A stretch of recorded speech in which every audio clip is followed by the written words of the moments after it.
وَلَقَدْ يَسَّرْنَا الْقُرْآنَ لِلذِّكْرِ فَهَلْ مِن مُّدَّكِرٍ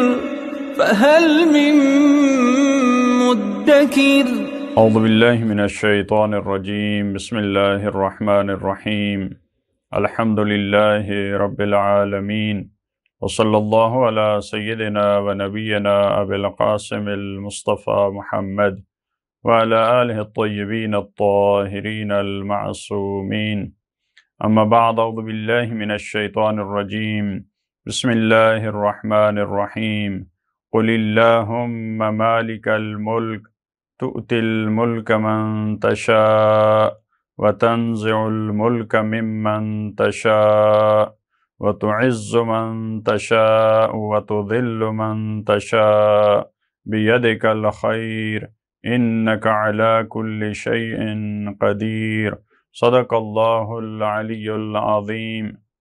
سورہ آل عمران کی ابتدائی آیات میں پروردگار عالم نے اپنے حی اور قیوم ہونے کے صفات کا تذکرہ فرمایا، پوری کائنات کے امور کو تدبیر کرنے والا، اس نظام کو، نظام ہستی کو تدبیر کرنے والا اور چلانے والا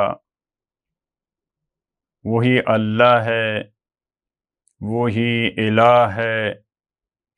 اب جو اس کی الوہیت کے، جو اس کی معبودیت کے، اس کے احکام اور اس کے بھیجے ہوئے دین پہ صحیح طور پہ عمل نہیں کرتے، ان کا تذکرہ، خاص طور پر دو گروہوں کا تذکرہ، اس کے بعد پھر اسی اللہ کے قیوم ہونے کی طرف، کائنات کا جو نظام خوبصورت انداز میں پروردگار چلا رہا ہے اسی کے بارے میں آیت نمبر 26 میں فرمایا قل اللہم مالک الملک، کہہ دیجئے۔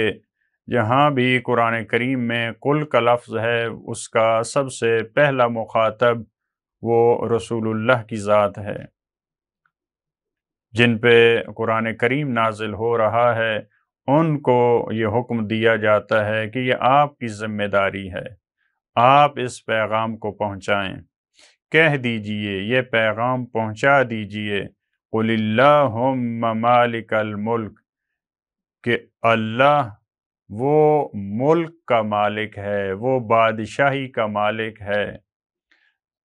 یہاں اس دنیا میں مختلف ممالک میں مختلف بادشاہ ہوتے ہیں، مختلف حکمران ہوتے ہیں، ان کی بادشاہت، ان کی حکمرانی یہ اعتباری ہے، یہ عارضی ہے۔ وہ حقیقی بادشاہ ہے جو ان تمام بادشاہوں کا بادشاہ ہے، ان تمام کی حکمرانی پر جس کی حکمرانی ہے وہ وہی ذات ہے جس کے بارے میں فرمایا مالک الملک، وہ بادشاہی کا مالک ہے، بلکہ وہی بادشاہی عطا کرنے والا ہے۔ تؤتی الملک من تشاء، وہ ملک عطا کرتا ہے۔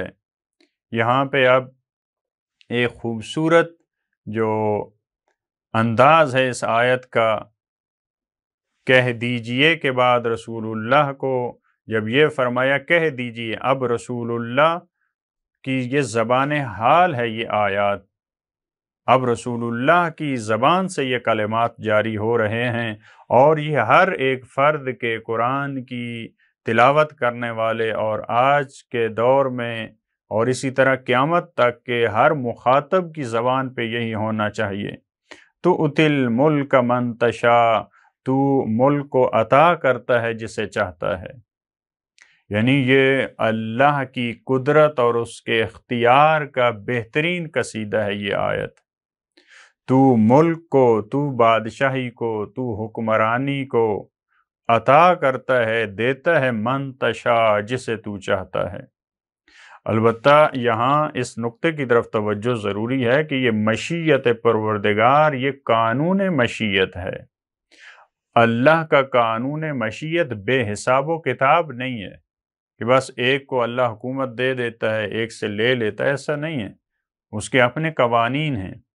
اور دوسرا نقطہ یہ کہ اگر ہمیں نظر آتا ہے کہ قارون اور فرعون کی طرح یا آج کے دور میں بھی ظالم حکمران طاغوت اگر ہم دیکھتے ہیں ان کے پاس یہ بادشاہت ہے، تو یہ ایسا نہیں ہے کہ پروردگار عالم ان سے راضی ہے۔ اللہ کی مشیت کا مطلب یہ نہیں ہے۔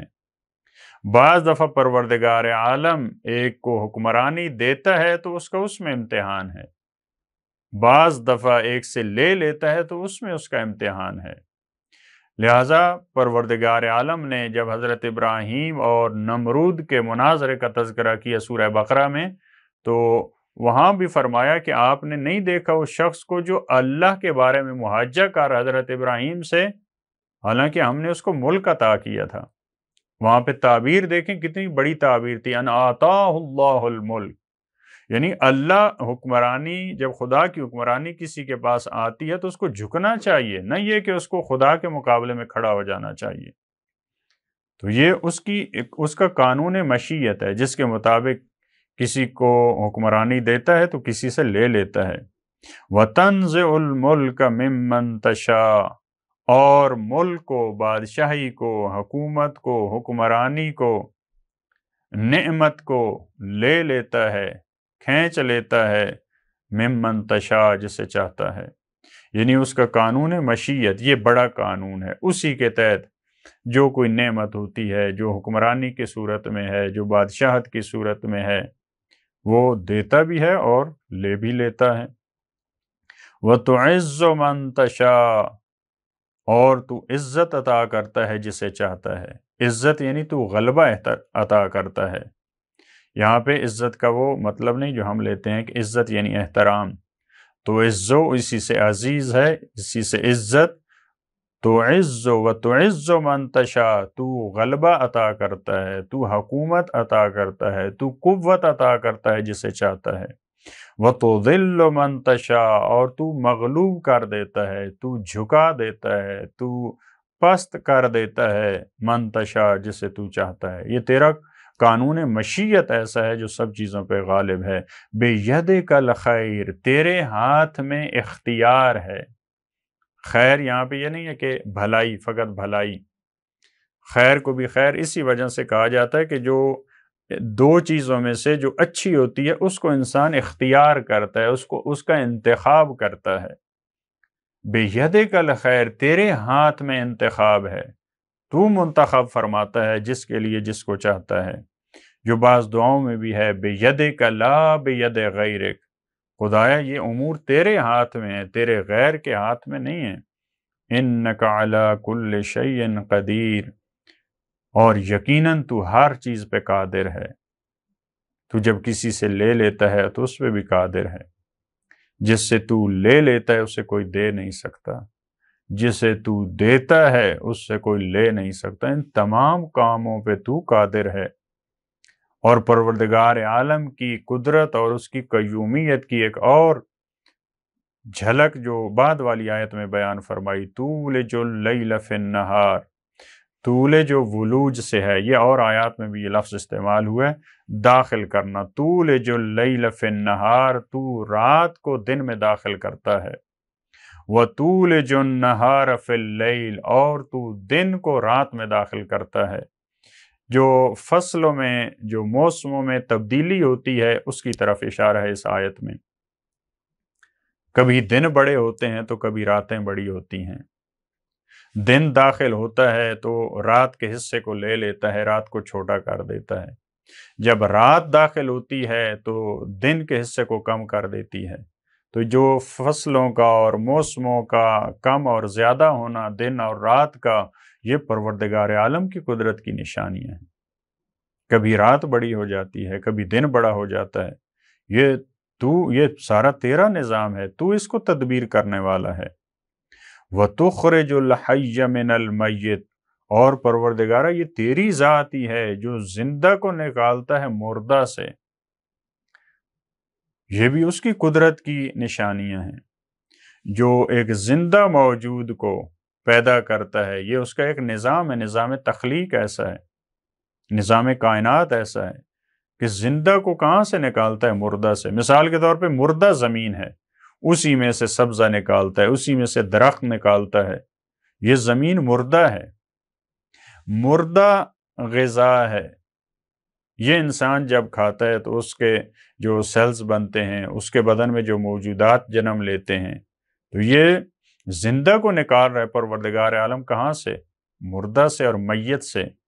یا اس کی جو وہ تعبیر جو ایک مانوی تعبیر ہے کہ وہ جو کافر ہے، وہ جو مشرک ہے، اس سے بعض دفعہ اس کی اولاد میں مومن پیدا ہوتے ہیں۔ تو کیونکہ قرآن کی نگاہ میں جو کافر ہے، جو مشرک ہے، وہ مردہ ہے، اس سے تو زندہ کو نکالتا ہے۔ یہ کس کی قدرت ہے؟ یہ کس کی قیومیت ہے؟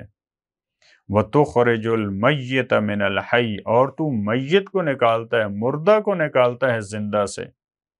بعض دفعہ یہ بھی ہوتا ہے، خود مردہ ہے، خود کافر ہے، خود مشرک ہے، اس سے پروردگار عالم کس کو پیدا کر رہا ہے؟ اس کی اولاد سے ایسے آ رہے ہیں جو مشرک ہیں، جو دین کو مٹانے والے ہیں، جو دین کی نابودی کا سامان فراہم کرنے والے ہیں، جو خدا کے سامنے کھڑے ہونے والے ہیں، جو خدا کے قوانین کے سامنے جھکتے نہیں ہیں۔ تو اس طرح سے بھی ہوتا ہے۔ وَتَرْزُقُ مَن تَشَاءُ بِغَيْرِ حِسَاب، اور میرے اللہ تو ہی رزق فراہم کرتا ہے جسے چاہتا ہے، اور تیرے رزق دینے کا انداز کیسا ہے؟ بغیر حساب ہے، تو بغیر حساب کے۔ بغیر حساب کے یہ مطلب نہیں ہے کہ ایک فرد کو جو ہے اس نے کچھ بھی نہیں کیا تو اس کو اتنا پروردگار دے دے، ایک نے بہت زیادہ محنت کیا اس کو کچھ نہ دے۔ بغیر حساب کے یہ مطلب نہیں ہوتا جیسے ہمارے معاملات میں ہوتا ہے، جب بغیر حساب کے ہم کوئی کام کرتے ہیں تو وہاں خرابی ہوتی ہے۔ بغیر حساب یعنی وہاں پہ کوئی کنجوسی اور بخل کا تصور نہیں ہے، وہاں پہ کمی کا تصور نہیں ہے کہ جب تو دینے لگے تو وہ ختم ہو جائے وہ چیز۔ لہٰذا اس ڈر سے تو وہاں پہ پھر بڑی وسعت کے ساتھ دیا جاتا ہے۔ اور تو رزق دیتا ہے، رزق میں بھی رزق مادی شامل ہے، رزق مانوی شامل ہے، پروردگار عالم کی جو عطا ہے وہ اس میں شامل ہے۔ لہذا فرمایا وَتَرْزُقُ مَن تَشَاءُ بِغَيْرِ حساب۔ ان آیات میں، دونوں آیات میں بہت خوبصورت یہ موازنہ اور تقابل موجود ہے۔ تُؤْتِي الْمُلْكَ مَن تَشَاءُ وَتَنزِعُ الْمُلْكَ مِمَّن تَشَاءُ، یہاں پہ ایک تقابل موجود ہے۔ تُعِزُّ مَن تَشَاءُ وَتُذِلُّ مَن تَشَاءُ، یہاں دوسرے مورد میں تقابل موجود ہے۔ تُولِجُ اللَّيْلَ فِي النَّهَارِ وَتُولِجُ النَّهَارَ فِي اللَّيْلِ، یہ تیسرا مقام ہے۔ چوتھا مقام وَتُخْرِجُ الْحَيَّ مِنَ الْمَيِّتِ وَتُخْرِجُ الْمَيِّتَ مِنَ الْحَيِّ، یہ بھی واقعاً قرآن کریم کی فصاحت و بلاغت اور قرآن کریم کے الفاظ اور اس کے معارف کا حسن ہے۔ بہترین انداز میں ان دو آیات میں چار چیزوں کو، چار اہم مطالب کو، جن میں سائنسی مطالب بھی موجود ہیں، ان کو سمجھانے کے لیے پروردگار عالم نے اس تقابل کے ساتھ ہمیں سمجھایا اور اس مطلب کو ہم تک پہنچایا۔